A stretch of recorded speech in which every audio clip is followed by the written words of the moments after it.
Good morning बच्चों। Class 12th maths के इस वीडियो में मैं आपका स्वागत करता हूं। आज इस वीडियो में जो हमारा डिस्कशन का टॉपिक है वो है graph of sec x and sec inverse x, और इसमें हम लोग इसके डोमेन, रेंज और इसके को डोमेन के बारे में स्टडी करेंगे। तो सबसे पहले हम ग्राफ ऑफ सेक एक्स को देखेंगे, सेक एक्स का ग्राफ क्या होता है, और फिर उसके बाद हम सेक इनवर्स एक्स की बात करेंगे। तो आइए सबसे पहले ग्राफ ऑफ सेक एक्स देखें। तो मान लीजिए ये हमारा वाई एक्सिस है और ये एक्स एक्सिस है। ये 0, π/2, पाई, 3π/2, 2π, और इधर आपका मान लीजिए -π/2, -π, और फिर आपका ये मान लीजिए -3π/2 एंड सो ऑन। ये मान लीजिए हमारा एक्स एक्सिस है, और वाई एक्सिस पे हमने इधर आपका 1 लिया हुआ है और इधर लिया हुआ है -1। तो जब हम cos x की बात करते हैं तो cos x का जो ग्राफ होता है वो कुछ इस तरह का होता है। ये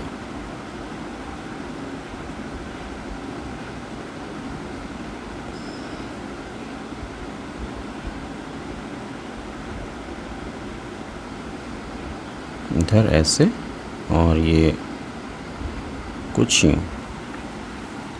ये cos x का ग्राफ होता है। इसमें 0 पे cos x की वैल्यू 1 हो जाती है, π/2 पे 0, पाई पे फिर -1, 3π/2 पे 0, 2π पे फिर 1, और इसी तरह बिल्कुल हमें निगेटिव एक्स एक्सिस डायरेक्शन में ये वैल्यूज़ मिलती हैं। अब अगर हम सेक एक्स की बात करेंगे तो सेक एक्स का जो ग्राफ होता है बिल्कुल ये जो cos x का ग्राफ है इसको हम इन्वर्ट कर देते हैं। तो सेक एक्स का जो ग्राफ होगा वो देखिए, हम π/2 पे ऐसे हम लाइन ऐसे ड्रॉ कर रहे हैं, ये ऐसे, फिर 3π/2 पे कर दिया हमने, और इधर हमने -3π/2 पे कर दिया। तो सेक एक्स का जो ग्राफ होगा वो आप देखेंगे ये इस टाइप का होगा, ऐसे।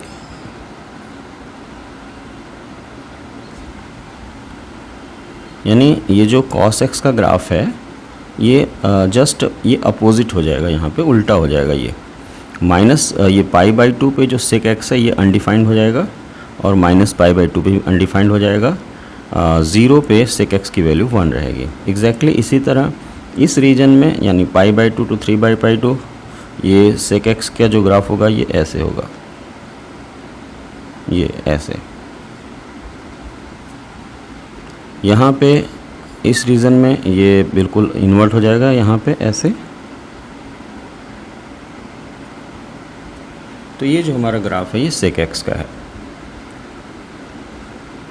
तो इसमें आप जैसा कि देख सकते हैं कि 0 पे सेक एक्स की वैल्यू 1, π/2 पे अनडिफाइंड, -π/2 पे अनडिफाइंड, फिर पाई पे इसकी वैल्यू -1, 3π/2 पे अनडिफाइंड हुआ। तो ये जो हमने स्केच पेन से जो ग्राफ ड्रॉ किया है ये सेक एक्स का है, और ये जो ग्राफ है वो cos x का है। तो cos x की हेल्प से आप सेक x का ग्राफ ड्रॉ कर सकते हैं। और जस्ट करना क्या है आपको कि जो cos x का ग्राफ है उसको आप इन्वर्ट कर देंगे तो ये आपको सेक x का ग्राफ मिल जाएगा। तो आइए इसके डोमेन की बात करें कि डोमेन सेक x का डोमेन क्या होगा। तो डोमेन, तो ये जो सेक x है ये x की सभी वैल्यूज़ के लिए डिफाइंड है एक्सेप्ट π/2, -π/2, -3π/2, इधर आपका 3π/2, इन सभी वैल्यूज़ के लिए अनडिफाइंड है। तो सेक x का जो डोमेन होगा वो होगा सेट ऑफ रियल नंबर, यानी इस रियल नंबर में से ये जो वैल्यूज़ जिन पे ये अनडिफाइंड है इन अनडिफाइंड वैल्यूज़ को हम निकाल देंगे, यानी 2n + 1 π/2 where such that n belonging to set of integers। तो जैसे हमने n को 0 ले लिया तो 0 ले लेंगे तो π/2 पे अनडिफाइंड हो गया, और फिर 1 ले लिया तो 2 + 1 है 3π/2 पे अनडिफाइंड हो गया। तो इन सभी वैल्यूज़ पे अनडिफाइंड है, तो रियल नंबर में से इनको हम निकाल देंगे। तो इन वैल्यूज़ के लिए sec x हमारा अनडिफाइंड है।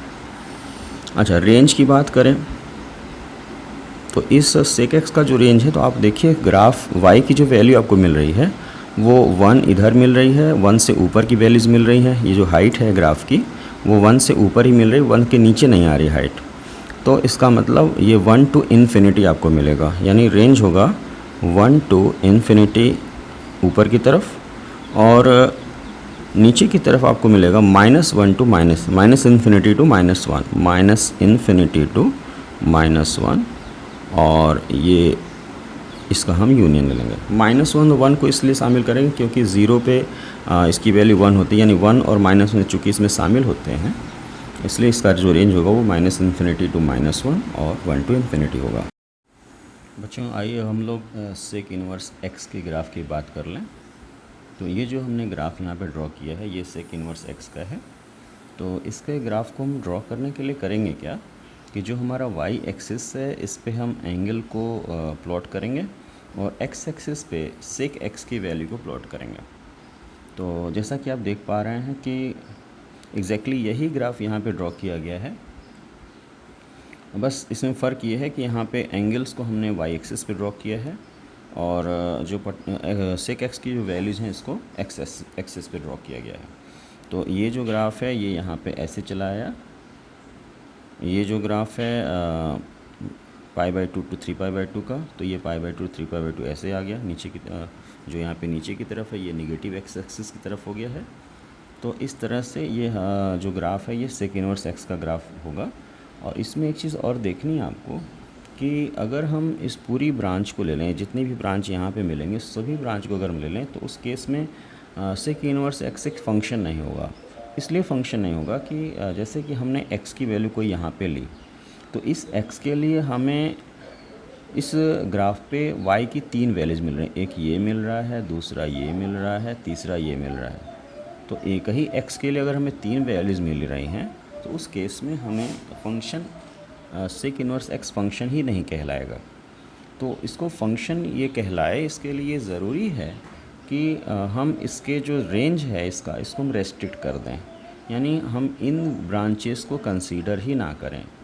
तो हमने यहाँ पे एक प्रिंसिपल यहाँ पे इसको सेक इन्वर्स x को फंक्शन होने के लिए हम एक प्रिंसिपल ब्रांच लेते हैं इस कर्व का, जो इसको 1 1 ऑन 2 बनाता है।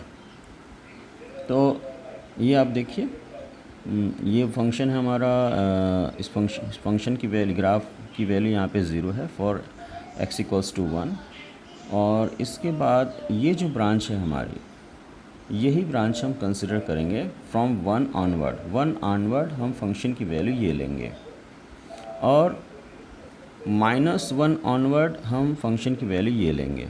यानी सिर्फ ये दो ब्रांच, ये वाली ब्रांच और ये वाली ब्रांच ही कंसिडर की जाएगी।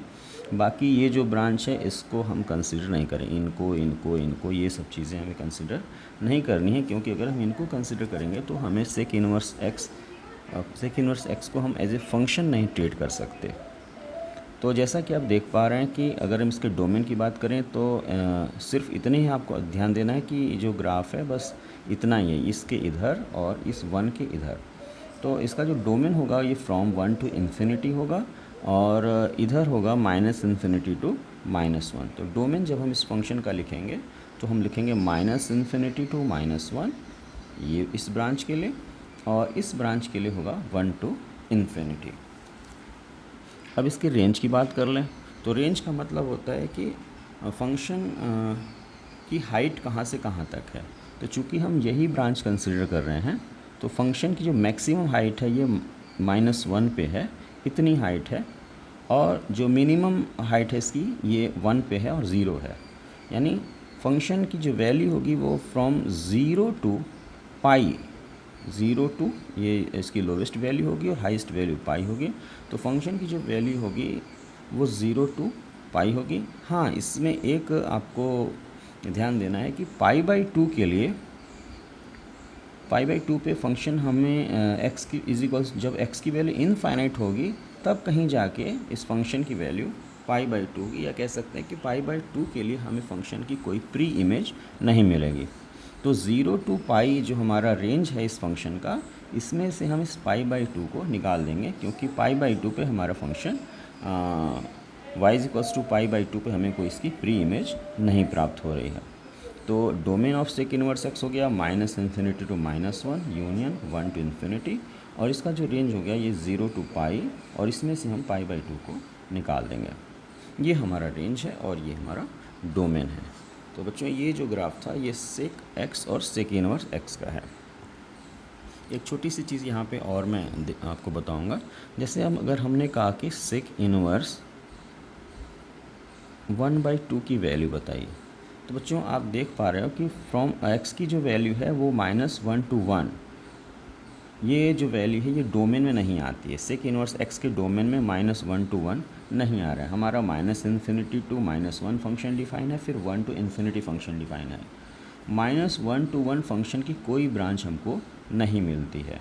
तो अगर हम सेक इनवर्स 1/2 की बात करें तो ये -1 to 1 आ रहा है, तो इसका मतलब सेक इनवर्स 1/2 अनडिफाइंड है, यानी इस पर फंक्शन की आपको कोई वैल्यू प्राप्त नहीं होगी। तो इस बात को आपको ध्यान देना है कि जो सेक इनवर्स एक्स है इसमें एक्स की वैल्यू कहाँ से कहाँ तक, यानी डोमेन पे आपको ध्यान देना है कि 1 to इन्फिनिटी होगा, और -∞ to माइनस होगा, -∞ to -1, और -1 और 1 के बीच आपको कोई वैल्यू ऐसी नहीं होगी जिस पे कि फ़ंक्शन की आपको इमेज प्राप्त हो।